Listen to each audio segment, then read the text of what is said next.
Riyadus Saliheen. Chapter 57, Contentment and Self-esteem, and Avoidance of Unnecessary Begging of People.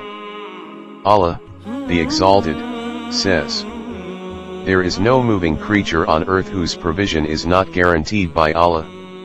Surah 11 verse 6. Charity is for the needy who are too engaged in the cause of Allah to move about in the land for work. Those unfamiliar with their situation will think they are not in need of charity because they do not beg. You can recognize them by their appearance. They do not beg people persistently. Whatever you give in charity is certainly well known to Allah. Surah 2 verse 273. They are those who spend neither wastefully nor stingily, but moderately in between. Surah 25 verse 67. I did not create jinn and humans except to worship me. I seek no provision from them, nor do I need them to feed me.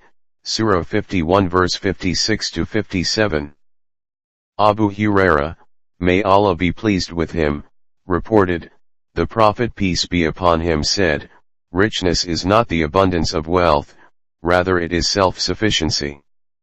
Reported in Sahih al-Bukhari and Muslim. Commentary: self-sufficiency means that man lives on whatever he possesses, remains contentedly independent of others, and avoids begging of them. Herein lies a suggestion that man should submit to divine dispensation. He should not desire more than he needs, nor should he keep an eye on the wealth of others. Abdullah bin Amr bin al-As, may Allah be pleased with them, reported, the Messenger of Allah peace be upon him said, successful is the one who has entered the fold of Islam, and is provided with sustenance which is sufficient for his needs, and Allah makes him content with what he has bestowed upon him. Reported in Sahih Muslim. Commentary: to be contented with the independent subsistence, kafaf, has been counted a merit by the Prophet peace be upon him, because this prevents one from begging of people. The hadith points out the excellence of those people who remain satisfied with their limited resources, and do not beg of people. Similarly, autarky has its own merit, because affluence often makes a man proud, whereas penury lowers his image in the eyes of people. Yet, adequate livelihood has no room for the pitfalls of the two other situations. Hakim bin Hizam, may Allah be pleased with him, reported, I begged Messenger of Allah peace be upon him and he gave me, I begged him again and he gave me. I begged him again and he gave me and said, O Hakim, wealth is pleasant and sweet. He who acquires it with self-contentment, it becomes a source of blessing for him, but it is not blessed for him who seeks it out of greed. He is like one who goes on eating, but his hunger is not satisfied. The upper hand is better than the lower one. I said to him, O Messenger of Allah, by him who sent you with the truth I will not, after you, ask anyone for anything till I leave this world. So Abu Bakr, may Allah be pleased with him, would summon Hakim, may Allah be pleased with him, to give his rations, but he would refuse. Then Umar, may Allah be pleased with him, would call him but he would decline to accept anything. So Umar, may Allah be pleased with him, said addressing Muslims, O Muslims, I ask you to bear testimony that, I offer Hakim his share of the booty that Allah has assigned for him but he refuses my offer. Thus Hakim did not accept anything from anyone after the death of Messenger of Allah peace be upon him, till he died. Reported in Sahih al-Bukhari and Muslim. Commentary: man constantly remains engaged in hoarding wealth, and there comes no point of termination to this process. Rather, the more he gets it, the more he is overpowered by lust for it till he is carried to the grave. If man gets wealth in a dignified way without being crazy for it, ethics certainly allows him to do so. Abu Burda, may Allah be pleased with him, reported, Abu Musa al-Ash'ari, may Allah be pleased with him, said, 6 of us accompanied Messenger of Allah peace be upon him in an expedition.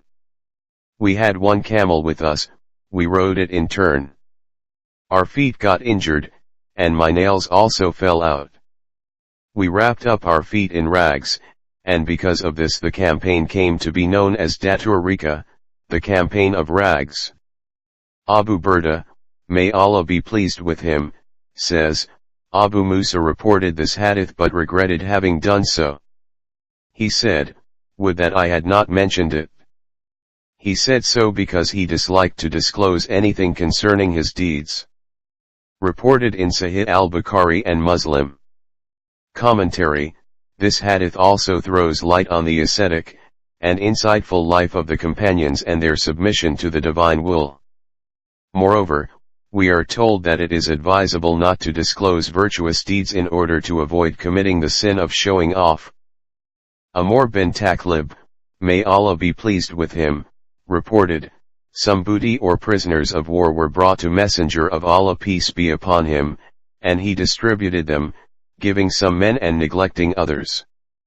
Then, he was informed that those whom he had not given a thing were displeased. On this the Messenger of Allah peace be upon him praised Allah, and glorified him and said, it is a fact that I give to one and overlook another. The one I ignore is dearer to me than the one I give. I give to those in whose hearts I perceive anxiety, others I leave with the richness and contentment that Allah has put in their hearts. One of them is Amr bin Taqlib. Upon this Amr bin Taqlib said, by Allah I shall not accept a herd of red camels in exchange for what the Prophet said about me.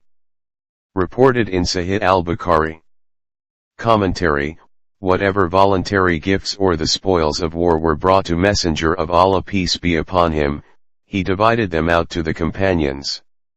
In distribution, he weighed different considerations in his mind and the beneficiaries were categorized into three groups: the needy, the deserving cases and those whose hearts were to be won over.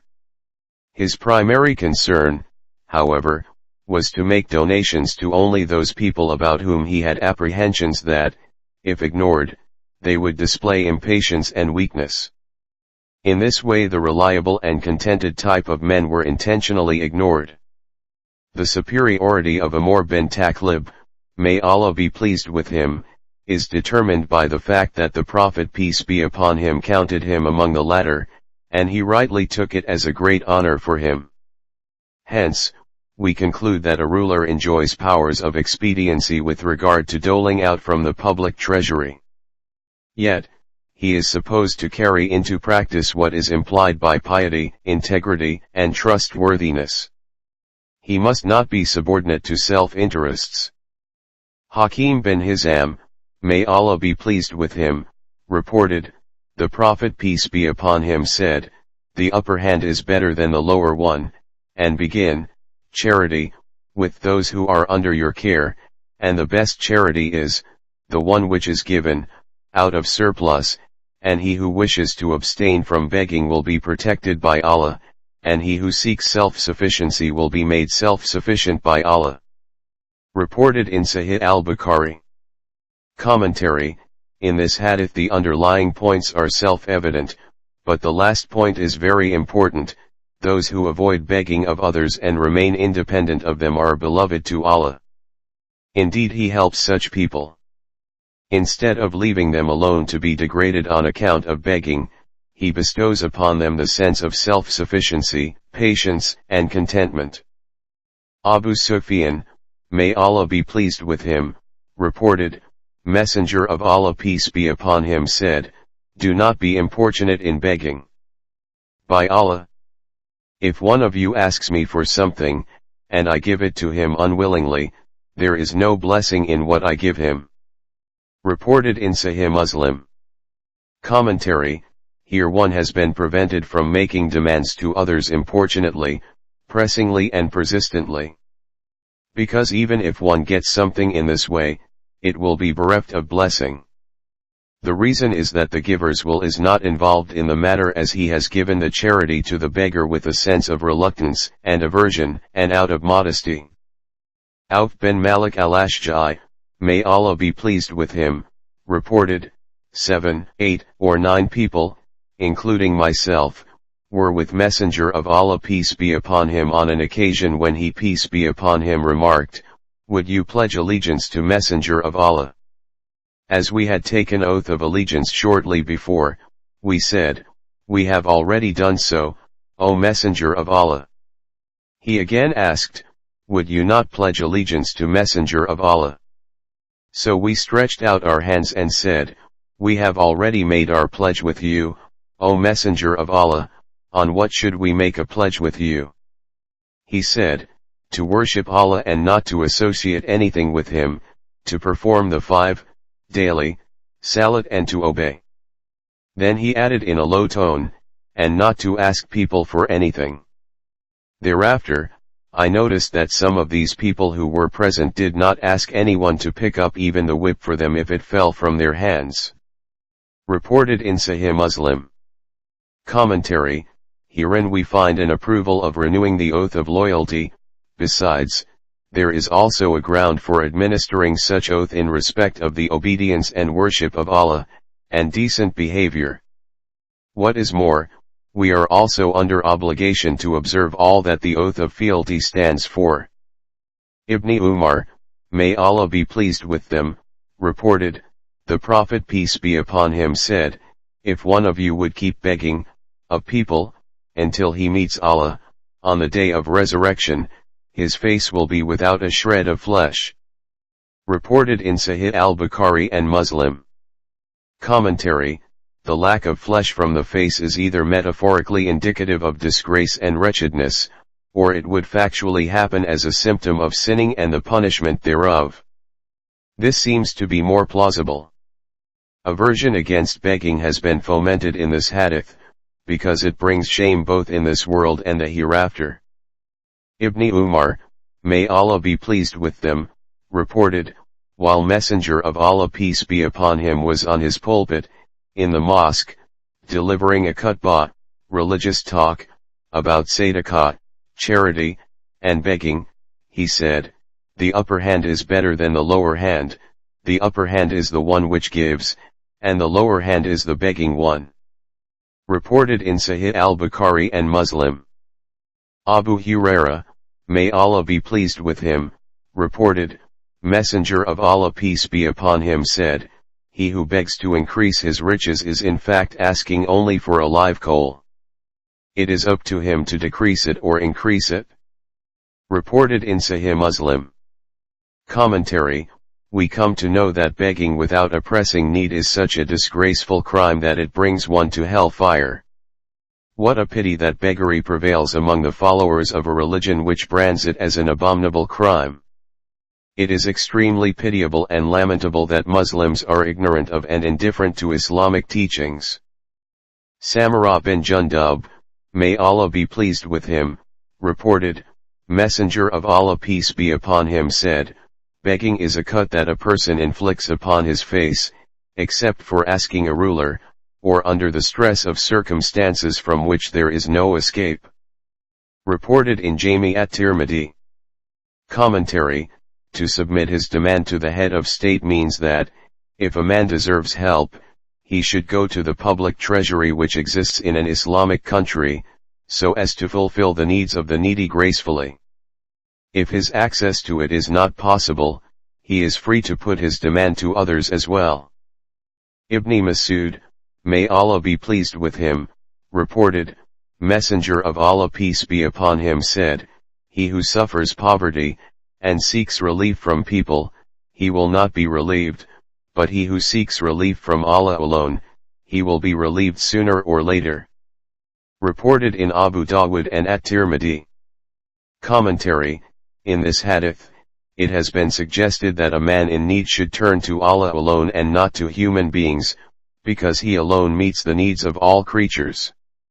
Yet, if the situation and need so demand, he may also resort to people, but he should have the firm conviction that their cooperation and help depend on the will of Allah.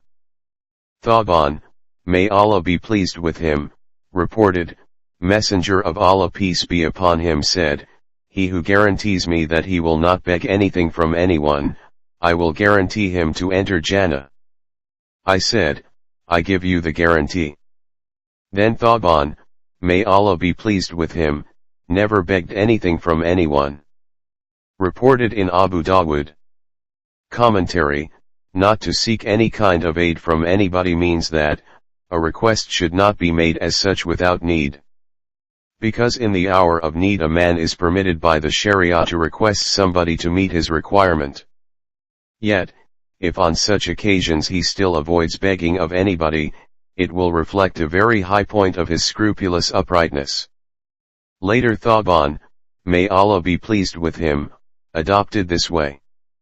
Ibn Majah says in his Sunan that if from the horseback his whip fell on the ground, instead of seeking the help of anybody he would himself get down and pick it up.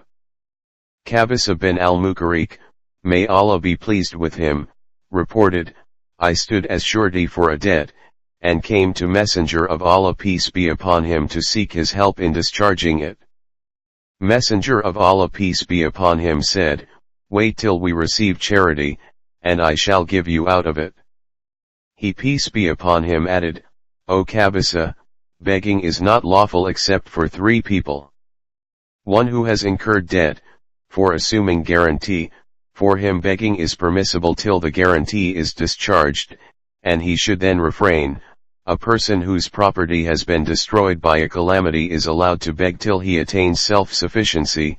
A person who meets with dire necessity, due to hunger, provided that 3 men of understanding from his people affirm the genuineness of his poverty, for him begging is lawful till he attains means of his subsistence.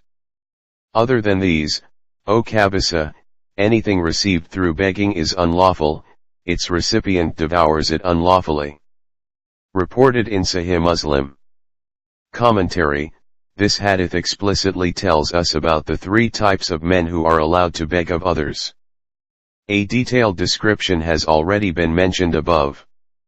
Abu Huraira, may Allah be pleased with him, reported, Messenger of Allah peace be upon him said, a needy person is not the one who goes from door to door, begging and is turned away with a morsel, or 2 or with a date or 2.